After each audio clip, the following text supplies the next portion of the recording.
عليكم ورحمة الله وبركاته نحمد الله العظيم ونصلي على رسوله الكريم أما بعد அன்பான பெரியோர்களே, ஜமாத்தார்களே, அல்லாஹ்வின் கிருபையால் தராவி தொழுகையை தொழுதுவிட்டு அல்லாஹ்வை பற்றியும் அல்லாஹ்வுடைய ரசூலை பற்றியும் பேசுவதற்காக கேட்பதற்காக நாம் எல்லாம் அமர்ந்திருக்கிறோம். ரப்புல் ஆலமீன் நம்முடைய எல்லா இபாதத்துகளையும் பரிபூர்ணமாக குறையில்லாமல் நிறைவாக கபூல் செய்வானாக. அருமையானவர்களே, நபி ஸல்லல்லாஹு அலைஹி வஸல்லம் அவர்களுடைய காலத்தில் ஹவுலா என்று ஒரு பெண்மணி இருந்தார்கள். அவர்கள் தங்கள் கணவரோடு மிகவும் அழகான வாழ்க்கையை வாழ்ந்து கொண்டிருந்த ஒரு பெண்மணி. அந்த அம்மாவுக்கு பெயர் ஹவுலா. கணவன் மனைவி என்றால் ஏதாவது ஒரு நேரத்தில் சண்டை சச்சரவு வரும், பிரச்சனை வரும். அந்த அடிப்படையில் ஹவுலா என்ற அம்மாவுக்கும் அவங்களுடைய கணவருக்கும் ஒரு பிரச்சனை வந்தபோது அந்த கணவர் கோபத்திலே ஒரு வார்த்தையை விடுகிறார். என்ன வார்த்தை? நான் உன்னை தலாக்கு விட்டுவிட்டேன் என்று ஒரு வார்த்தையை விடுகிறார். அந்த நேரத்தில் சட்டம் என்ன என்றால், ஒரு ஆண், ஒரு கணவர் தன் மனைவியை பார்த்து தல்லக்துகி, உன்னை நான் தலாக்கு விட்டுவிட்டேன் என்று சொல்லிவிட்டால் அவ தலாக்கு, அவ்வளோதான்.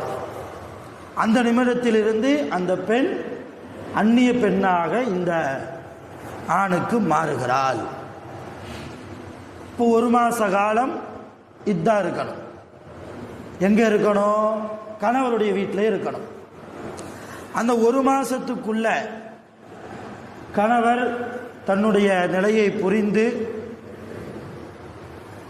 தன் மனைவியை சேர்த்து கொள்ளலாம் என்று நினைத்தால் அந்த இத்தா காலம் 1 மாத காலம் முடிகிறதுக்குள்ள சேர்த்துக்கிடலாம்.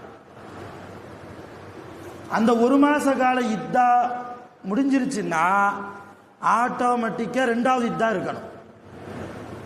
அது 2வது தலாக்கா மாறிடும். அந்த 2வது இத்தா காலம் முடிகிறதுக்குள்ள இந்த கணவர் மீட்டிக்கலாம் மனைவிய. சரி வா, உன்னோட வாழ்ந்துக்கிறேன் என்று சொல்லிட்டாருன்னா சேர்ந்துக்கலாம். அந்த 2வது மாதம் முடிஞ்சு போச்சுன்னா ஆட்டோமேட்டிக்காக 3வது இத்தா காலம் வந்துடும். இவர் தலாக்கு சொல்லாட்டாலும் அப்படி 3 இத்தா காலம் தன் கணவர் வீட்டில் இருந்துட்டாங்கன்னா அந்த மனைவிக்கும் அந்த கணவருக்கும் முழுமையான பிரிவு உண்டாயிரும். இது நம்முடைய மார்க்கத்தினுடைய பொதுவான சட்டம், தலாக்குடைய சட்டம்.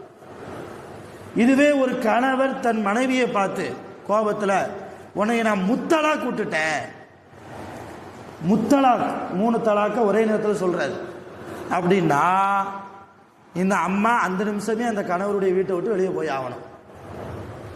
அம்மா வீட்டில் போய் இத்தா இருந்துக்கிற வேண்டியதுதான். முத்தலாக் விட்டா அவ்வளோதான். இந்த 1 மாதம் 2 மாதம் 3 மாதங்கிற கால அவகாசம் கிடையாது. இது மார்க்கத்திலே தலாக்குக்குண்டான சட்டம். இப்போ ஹவுலாங்கிற பெண்மணியுடைய கணவர் உன்னை நான் தூக்கி தலாக்கு விட்டுட்டேன்னு சொன்னதுனால இந்த அம்மாவுக்கு ஒரு வருத்தமாகி போச்சு. இப்போ தலாக்குனா தலாக்கு ஆயிருமே. அப்போ அல்லாஹ்வுடைய ரசூல்கிட்ட போய் சட்டம் கேட்க போனாங்க. இந்த மாதிரி என்னுடைய கணவர் கோபத்தில் சொன்னார், அவர் மனசில் இருந்து அந்த வார்த்தை வரல. இப்போ எனவே இதுக்கு என்ன சட்டம்? ரசூல்லா சொல்லிட்டாங்க, தலாக்குனா தலாக்கு தான். உன்னுடைய கணவர் தலாக் விட்டுட்டார் உன்னைய, இப்போ தலாக்குனா தலாக்கு தான். மறுபடியும் போய் என்ன செய்ய முடியாது, சேர முடியாது. இந்த 1 மாதம் 2 மாதம் 3 மாதம் அந்த கணவருடைய வீட்டில் இதா இருப்பாங்கன்னு சொன்னேன் இல்லையா, அதெல்லாம் பின்னாடி வந்த சட்டம் தான். ரசூலுல்லாஹ்வுடைய காலத்தில் ஒரு கணவன் தன் மனைவியை பார்த்து தலாக் விட்டுட்டேன்னு சொன்னால் அந்த நிமிஷத்துல தலாக். இப்போ சட்டத்தை சொல்லி அனுப்பும் போது அந்த அம்மா சண்டை போடுது ரசூலுல்லாஹ்ட்ட. இல்லை எனக்காண்டு நீங்கள் அல்லாஹ்ட்ட பிரார்த்தனை செய்யுங்க வைங்க என்னமெல்லாமோ பேசு. ரசூலுல்லாஹ் அப்படிலாம் உனக்காக வேண்டியெல்லாம் மார்க்கத்தை வளைக்க முடியாதும்மா, தலாக்கு தலாக்கு தான். நீ உன் பிறந்த வீட்டில் இதா இருந்துட்டு 3 மாதம் இதா காலம் இருந்து முடிஞ்சதுக்கப்புறம் நீ வேறொரு ஆண் மகனை திருமணம் செய்து கொள்ளலாம் சட்டம் சொல்லிட்டு அனுப்பிட்டாங்க ரசூல்லா. இந்த அம்மாவுக்கு மனசு கேட்கல. அன்று இரவு முழுக்க அல்லாவை வணங்கி அல்லாவிடத்தில் பிரார்த்தனை கேட்டு துவா கேட்டு, யா அல்லாஹ் என் கணவரை என்னால் விட முடியாது, என் கணவருக்கும் என்னை விட முடியாது, நாங்கள் இன்று எந்த மாதிரி வாழ்க்கையை வாழ்ந்தோம் என்பது உனக்கு தெரியும், எப்படியாவது என் கணவரோடு நீ சேர்த்து விடு ரப்பே என்று அல்லாவிடத்தில் கேட்ட அந்த பிரார்த்தனையின் மூலமாக என்ன நடந்துச்சு தெரியுமா? 28வது ஜுஸ்ஸுல பக்கம் ஒரு 4-5 ஆயத்துகள் நிறைந்த பக்கம் அந்த அம்மாவை பற்றி தான் வருது. இன்னைக்கு அதைத்தான் தராவி தொழுகையில ஓதணும்.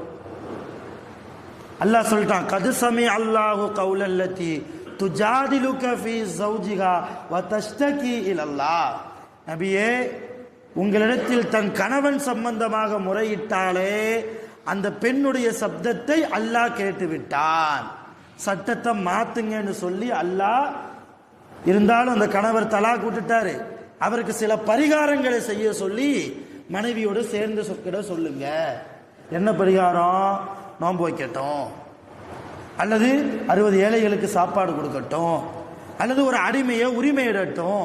இந்த 3ல ஏதாவது ஒரு பரிகாரத்தை செஞ்சு மனைவியோட சேர்ந்துக்கங்க, அந்த கணவரை சேர சொல்லிக்குவாங்க, கணவன் மனைவியாவே அவங்க வாழட்டும் என்று சொல்லி அல்லாஹ் அன்னைக்கு இருந்து தான் தலாக்குடைய சட்டத்தையே மாத்துறான். இப்போ எதற்காக இன்னைக்கு தராய் பனா இதில் சொல்கிறேன் அப்படின்னா, நிறைய கணவன்மார்கள் ஒரு பிரச்சனையில் ஒரு சண்டையில் மனைவியை பார்த்து இந்த வார்த்தையை சொல்லிடுறோம், உன்னை நான் கழட்டி விட்டுட்டேன் சொல்கிறோம், உன்னை நான் இந்த நிமிஷத்திலிருந்து தலாக் விட்டுட்டேன் சொல்கிறோம், தலாக் விடுறதுக்கு நான் நினைக்கிறேன் சொல்கிறோம். இதெல்லாம் சாதாரணமான வார்த்தை கிடையாது.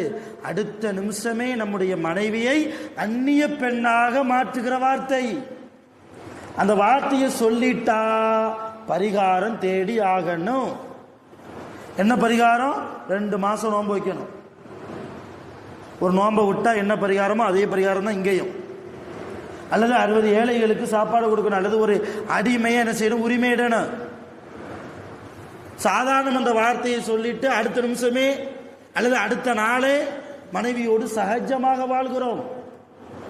அந்நிய பெண் என்கிற அந்தஸ்துக்கு போன மனைவிட்ட எப்படி அடுத்த நாள் நம்மால் வாழ முடியும்? அந்நிய பெண் என்று வந்து விட்டால் அந்நிய பெண்ணோடு ஒரே வீட்டில் நாம இருக்கலாமா? அப்படி இருந்தா அதுக்கு பேர் குடும்ப வாழ்க்கையா, விபச்சார வாழ்க்கையா? எவ்வளவு பாரதூரமான காரியம். மனைவிட்ட சண்டை போறும் போதும் கூட 4 அடினாலும் அடிச்சிடலாம், வார்த்தைகள் என்ன செய்யக்கூடாது, விடக்கூடாது. உன்னை தலாக் விட்டுட்ட, இந்த வார்த்தையை விட்டுட்டா பரிகாரம் தேடி ஆகணும். அதே மாதிரி இன்னும் சில பேர் மனைவிய அம்மாவுக்கு ஒப்பாக்குறது, மனைவிய அம்மாவுக்கு ஒப்பாக்குறது. எப்படி? நீ எங்க அம்மா மாதிரி இருக்க, இதுவும் கூடாது. அம்மா வேற மனைவி வேற. அம்மாவோடு நாம் உறவு வைக்க முடியாது, மனைவி நமக்கு ஹலால் உறவு வச்சுக்கலாம். இதுக்கு பேர் லிகார்னு சொல்லுவோம் அரபில. லிகார்னா தாய்க்கு ஒப்பாக மனைவியை காண்பித்தல்.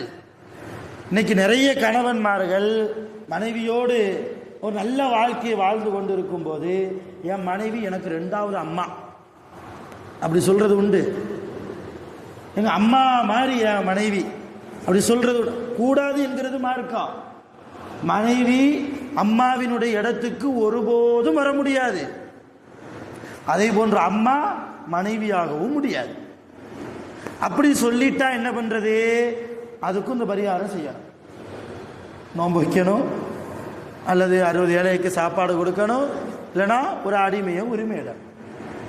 இப்போ நம்ம வாழ்க்கையில் சர்வசாதாரணமாக பயன்படுத்தக்கூடிய இந்த வார்த்தைகள் ரொம்ப பயங்கரமான வார்த்தை.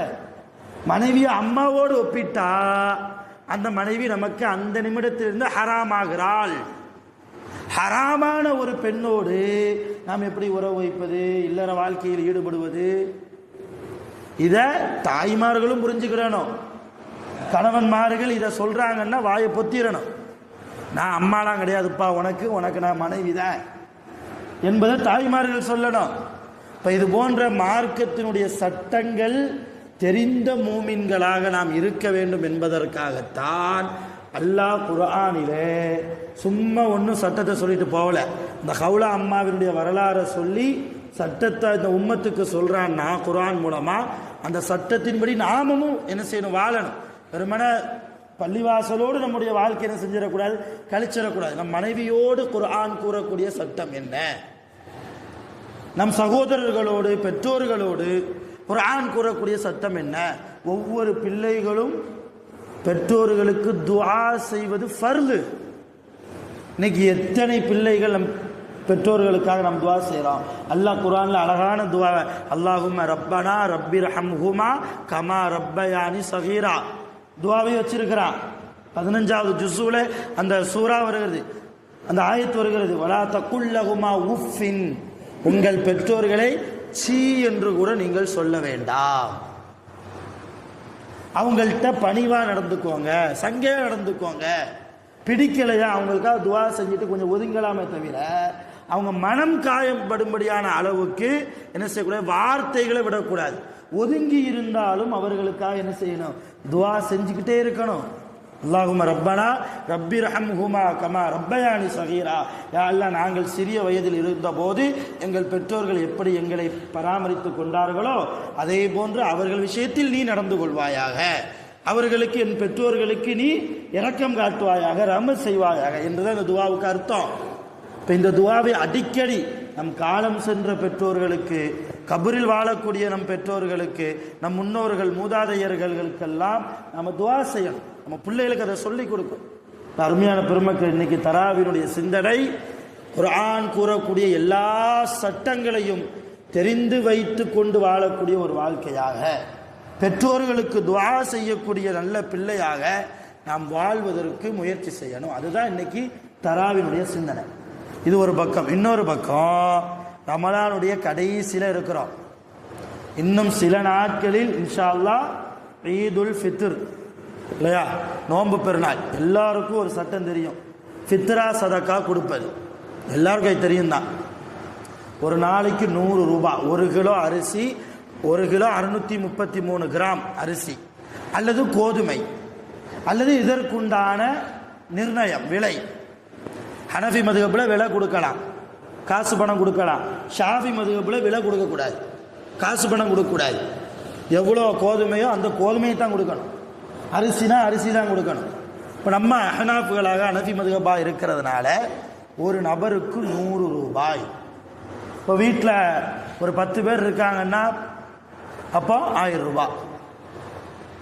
அதில் சில பேர் குழந்தையும் இருக்கலாம், பிறந்த குழந்தையும் இருக்கலாம், அல்லது நோன்பு வைக்க முடியாத அளவுக்கு ஒரு 5 வயசு பிள்ளை 4 வயசு பிள்ளை இருக்கலாம். இவங்களுக்கும் சேர்த்து கொடுக்கணுமா? கொடுக்கணும். அவங்களுக்கும் சேர்த்து தான் என்ன செய்யணும், கொடுக்கணும். ஏன்னா ரசூலுல்லாஹ்வுடைய ஹதீஸ், குழந்தைகளுக்கும் சேர்த்தே கொடுங்கள். ஃபித்ராவுடைய நோக்கம் என்னன்னா, நம்ம நோன்பு வச்சிருக்கிற நிலைமையில ஏதாவது ஒரு குறைபாடு இருந்தா, நம்மளை அறியாமலே ஏதாவது ஒரு சின்ன தப்பு செஞ்சிருப்போம், மனுஷன்தான், பலகீனம்தான், அந்த தவறுகளை நிவர்த்தி செய்வது இந்த ஃபித்ரா. 1. 2வது, நாம் வசதி வாய்ப்பு உள்ளவர்கள் எல்லாம் பெருநாளை சந்தோஷமா கொண்டாடும் போது ஏழைகளும் என்ன செய்யணும், சந்தோஷமா கொண்டாடணும். அதனால தான் அல்லாஹ் தொழுகைக்கு முன்னாலேயே ஃபித்ராவை நிறைவேற்றிருக்கணும் என்கிற சட்டத்தை வச்சான். பெருநாள் தொழுகை முடிச்சுட்டு போய் ஏழைகளுக்கு நான் கொடுக்குறேன்னா உன் தொழுகையே கூடாது, நம்ம தொழுகையே கூடாது, பெருநாள் தொழுகையே கூடாது. பெருநாள் தொழுகைக்கு பள்ளிவாசலுக்கோ அல்லது திடலுக்கோ போகிற போது போவதற்கு முன்னாலேயே என்ன செஞ்சிருக்கணும், நம் வீட்டில் உள்ளவர்களுக்காக அந்த குடும்ப தலைவர்கள் ஃபித்ராவுடைய சதக்காவை கண்டிப்பாக கொடுத்துருக்கணும். நிறைய பேர் என்ன செய்கிறாங்கன்னா, நாளைக்கு காலையில் 10 மணிக்கு 9 மணிக்கு பெருநாள் தொழுகன்னா ஃபஜ்ருக்கு அப்புறம் தான் கொடுக்குறது. அப்படியும் கிடையாது. கடைசி 10 நாட்களில் எப்பனாலும் கொடுக்கலாம், கடைசி 10 நாட்களில் எப்பனாலும் கொடுக்கலாம், தவறே கிடையாது. சில பேருக்கு சில உபாதையங்கள் ஏற்படுறதுக்கு வாய்ப்பு இருக்கு. இப்போ இன்னைக்கு நாளைக்கு காலையில் 9 மணிக்கு ஈதுல் ஃபித்ரை நம்ம அறிவிச்சிட்டோன்னு வைங்க, ஃபஜ்ர் முடிச்சுட்டு அவருக்கு உடம்பு சரியில்லாமல் போயிடலாம், அல்லது வேற ஏதாவது ஒரு சிக்கல் வந்துடலாம் இல்லையா, அல்லது மறந்து கூட போயிடலாம். இப்போ இந்த மாதிரி சில சூழ்நிலைகள் ஏற்படாமல் இருப்பதற்கு என்ன செய்யலாம், அதுக்கு முன்னாலேயே ஃபித்ராவுடைய சதக்காவை கொடுக்கலாம், தப்பு ஒன்றும் இல்லை. தாராளமாக கொடுக்கலாம். நிறைய பேர் மூட்டை மூட்டை அரிசிலாம் கொடுக்குறாங்க, தவறே கிடையாது. இந்த 100 ரூபா ஒரு ஆளுக்கு கணக்கு சொன்னேன் இல்லையா, 150 ரூபா கொடுக்குறான் ஹஸ்ரத், அல்லது ஒரு 200 ரூபா கொடுக்குறான், தாராளமாக கொடுக்கலாம். 100க்கு கீழே தான் என்ன செய்யக்கூடாது, போகக்கூடாது. ஆக குழந்தைகளுக்கும் பெரியவர்களுக்கும் வீட்டில் உள்ள முதியவர்கள், நோன்பு வைக்க முடியாத நோயாளிகள், உங்களுக்கெல்லாம் சேர்த்து எல்லோரும் என்ன செய்யணும், ஃபித்ராவுடைய சதக்காவை நோன்பு பெருநாளுக்கு முன்னாலேயே கொடுத்து விட வேண்டும் என்கிற சட்டத்தையும் நினைவுபடுத்தி முடிக்கிறேன். அல்லாஹ் நம் அனைவர்களுடைய துஆக்களையும் நம் அனைவர்களுடைய எல்லா இபாதத்துகளையும் முழுமையாக கபூல் செய்வானாக. ஆகிரு தஅவானா அனில் ஹம்துலில்லாஹி ரப்பில் ஆலமீன். சுப்ஹானல்லாஹி வ பிஹம்திஹி, சுப்ஹானல்லாஹி வ பிஹம்திஹி, அஷ்ஹது அன் லா இலாஹா இல்லா அன்த அஸ்தக்ஃபிருக வ அத்தூபு இலைக். ஆமீன். சுப்ஹானக ரப்பில் இஸ்ஸத்தி அம்மா யசிஃபூன், வஸ்ஸலாமு அலல் முர்ஸலீன், வல்ஹம்துலில்லாஹி ரப்பில் ஆலமீன். ஸல்லல்லாஹு அலா முஹம்மத் ஸல்லல்லாஹு அலைஹி வஸல்லம். ஸல்லல்லாஹு அலா முஹம்மத் ஸல்லல்லாஹு அலைஹி வஸல்லம்.